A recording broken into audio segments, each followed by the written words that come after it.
मुर्गी और कुत्ते की दोस्ती। एक गांव में मुर्गी और कुत्ता थे।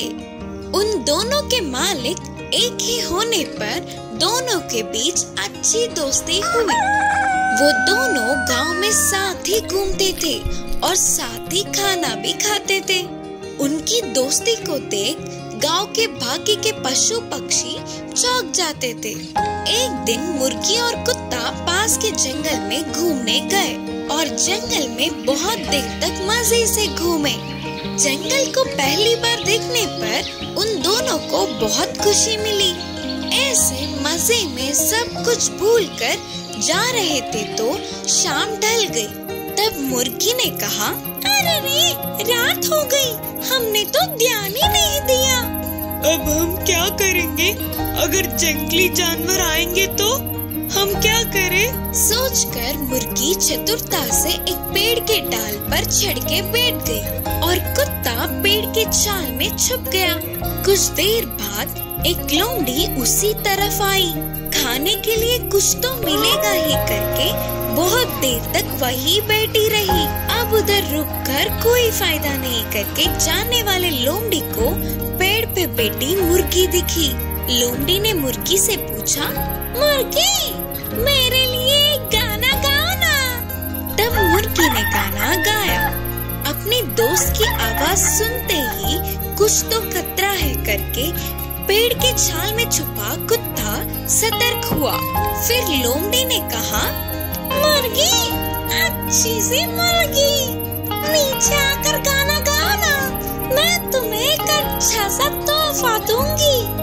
लोमड़ी के छाल को मुर्गी समझ गई और बोली, लोमड़ी मामू, मेरे पैरों में दर्द है, मैं अब नहीं उतर सकूंगी। मेरे दोस्त उस पेड़ के छाल में है, उससे पूछ लो गाना गाने के लिए। बोलकर मुर्गी ने चतुराई से कहा, अच्छा, तो पेड़ के छाल में एक और है क्या? तो अच्छे से पहले उसकी खबर लेकर फिर तेरे पास आऊंगा। सोचकर लोमड़ी खुशी से पेड़ के छाल में अपना मुंह रखा तो अंदर के कुत्ते ने लोमड़ी को जोर से काटा। मैं मर गया रे, अरे मैं तो मर गया रे बाबा, बोलकर चिल्लाती हुई लोमड़ी उधर से भाग गई। फिर सुबह होते ही रात की बात को याद करके हंसते हुए मुर्गी और कुत्ता खुशी खुशी घर लौट गए। किस्मत बदलने वाला प्यार और दया। ये बहुत पहले समय की बात है। एक साधु जंगल के नदी के पास आश्रम का निर्माण करके रहता था। उनके कई शिष्य थे। वे सभी वही रहकर गुरुजी से विद्या का अध्ययन करते थे। वे विद्या के साथ साथ अच्छे अच्छे सीख भी देते थे। उस साधु के सभी शक्तियों में से एक अद्भुत शक्ति था कि वे मनुष्यों की किस्मत जान सकते थे। उन शिष्यों में एक 10 साल का बच्चा भी था। एक दिन साधु ने उस बच्चे की शक्ल को देखा तो उन्हें उसकी भविष्य का पता चल गया। उस बच्चे की आयुष्य पूरा होने को था और बस कुछ ही दिनों में वह मरने वाला था। गुरुजी को उस बच्चे को देखकर बहुत दुख हो रहा था। वह बहुत ही अच्छा बच्चा था। ऊपर से सब कुछ एक ही बार में याद करने वाला था। न जाने क्यों अच्छे को ही वह भगवान जल्दी अपने पास बुला लेता है करके सोचता हुआ अंदर ही अंदर रोने लगा। मरने से पहले वह बच्चा अपने माँ बाप के पास होगा तो ठीक होगा करके उन्हें लगा। इसीलिए साधु ने उस बच्चे को बुलाकर कहा, बेटा, अब थोड़े दिनों के लिए छुट्टी लेकर अपने घर जाओ। जितने चाहे उतने दिन अपने माता पिता के साथ खुशी से बिताना। वापस आने की कोई जल्दबाजी मत करना करके समझाते हुए घर भेजा। विद्या को बीच में छोड़ के जाना नापसंद होने पर भी गुरुजी के कहने पर उन्हें ना बोल पाते हुए बच्चा घर लौटने लगा। रोज रोज भारी हो रहे थे। शिष्यों को विद्या बोध करने पर भी वह साधु उसी बच्चे को याद कर दुखी होते थे। गुरुजी में आए हुए इस परिवर्तन को शिष्यों ने ध्यान दिया, पर उन्हें कुछ पता नहीं चल पाया। ऐसे 3 महीने बीत गए। गुरुजी ने सोचा कि वह बच्चा तो मर गया होगा।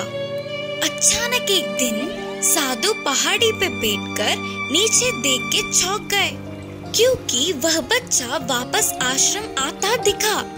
पहाड़ी के ऊपर पहुंचने के बाद उस बच्चे की शक्ल को देखने पर अब वो अपना पूरा जीवन बूढ़ा होने तक जिंदा होगा करके उन्हें पता चल गया। क्या ये संभव है?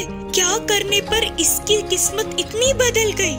करके सोचते हुए आश्चर्य हुए और पूछा, बेटा तेरे इधर से जाने के बाद क्या क्या हुआ, पूरा बताना करके अपने शिष्य से पूछे।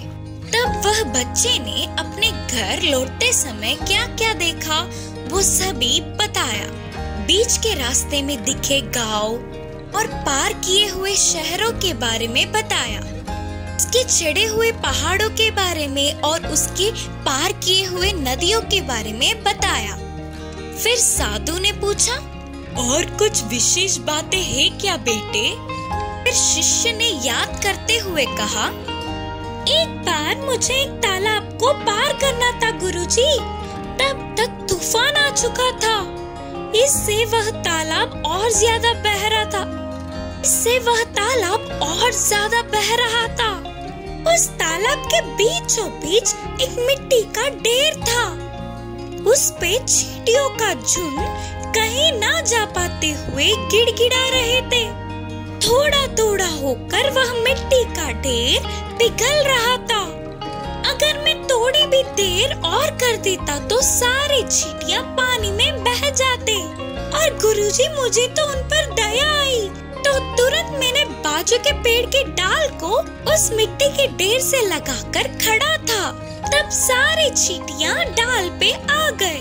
मैंने उस ढाल को किनारे पहुंचने तक पकड़े रखा। फिर मैं अपने रास्ते चला गया। मैंने उन छोटे जीवों को बचा लिया। इससे मुझे बहुत खुशी मिली। तब साधु सोच रहे थे कि अच्छा, तो ये कारण है, इसीलिए देव देवताओं ने इसका आयुष्य बढ़ाया करके साधु समझ गए। इस कहानी से यह शिक्षा मिलती है कि हमारी किस्मत हमारे हाथों में ही होती है। माँ बतख की चतुरता। एक जंगल के नदी में माँ बतख अपने बच्चों के साथ मिलकर रहती थी। ये सब नदी में आराम से घूमकर उनके लिए पर्याप्त भोजन को समेटकर खुशी से रहते थे। एक दिन सबसे छोटी बतख ने अपनी माँ से कहा, माँ, हमने आज तक इस जंगल का सैर नहीं किया, सिर्फ एक बार हमें अपने साथ ले जाकर दिखाओ ना करके पूछी। इसके लिए माँ बतख के मानने पर अगले दिन ही जंगल का सैर करने की सोची। जैसे सोचा था बिल्कुल वैसे ही अगले दिन सुबह ही माँ बतख ने अपने बच्चों के साथ नदी से बाहर निकलकर जंगल की ओर चल पड़े। ऐसे बतख के सारे बच्चे खुशी से झूमते हुए माँ के पीछे पीछे चल पड़े। जंगल में थोड़ी दूर जाते ही माँ बतख को बस थोड़ी ही दूर में एक भेड़िया दिखा। अपने बच्चों से कहा, बच्चों, दूर से वह भेड़िया इसी तरफ आ रही है, तुम सभी फौरन पास के नदी में चले जाओ करके धीमी आवाज में बोली।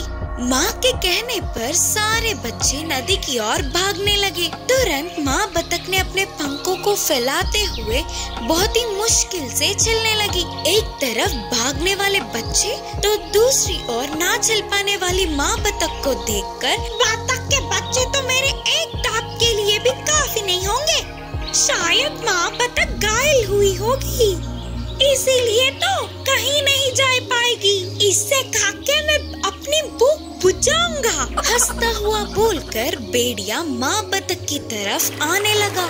इतने में सारे बतख के बच्चे नदी में चले गए। यह देखने वाली माँ बतख ने अपने पंखों को सीधा करके एक ऊंची उड़ान भरी और नदी के बीच जाकर बैठ गई। माँ बतख को देख सारे बच्चे खुशी से उछल पड़े। एक झटके में घटित घटनाओं से भेड़िया चौंक गया और सोचने लगा कि अरे ऐसे हाथ लगे बतख अपने बच्चों के साथ साथ बच के निकल गई। सोच के अपने आप को कोसता हुआ उदास होकर उधर से चला गया भेड़िया। शेर की तरह बदलने वाली पप्पी। एक जंगल था। उस जंगल में एक साधु आश्रम का निर्माण करके वहीं पे ध्यान में लीन रहता था। किसी के भी मदद मांगने पर हमेशा मदद करता। उनकी इस अच्छाई को सारे जानवरों ने जान लिया। हर तरह के जानवर आश्रम में आकर खुशी से खेलते थे। और तो और जंगली जानवर भी बाकी के पालतू जानवरों से मिलजुल कर रहते थे। एक दिन उस साधु के आश्रम में न जाने कहां से एक पप्पी आई और उस साधु को वह बहुत प्यारी लगने पर वह पालने लगा। एक दिन पप्पी आश्रम से बाहर आकर जंगल में कुछ दूर तक गई। ऐसे अकेले जा रहे पप्पी को एक चीता ने देखा। तुरंत उसके पीछे पड़ गया। पप्पी जल्दी जल्दी भाग के साधु के पीछे छुपकर अपने डर का कारण बताया। तब उस साधु ने पप्पी को अपनी शक्ति से उसे चीता के रूप में बदल दिया। अब चीता बनने वाला पप्पी फिर से जंगल में गई। इस बार उसके पीछे एक बाघ पड़ा। वह फिर से साधु के पास जाकर मदद मांगी। तब साधु ने उसे बाघ की तरह बदल दिया। उस रूप से जंगल में जाने वाली पप्पी को एक जंगली हाथी ने उसका रास्ता काटा। तो इस बार साधु ने तो उसे शेर ही बना डाला। महाराज शेर के रूप में बदलने वाली पप्पी को घमंड आया और उसने जंगल के सभी जानवरों को नीचा दिखाया और तो और छोटे छोटे जानवरों को भी हानि पहुंचाया।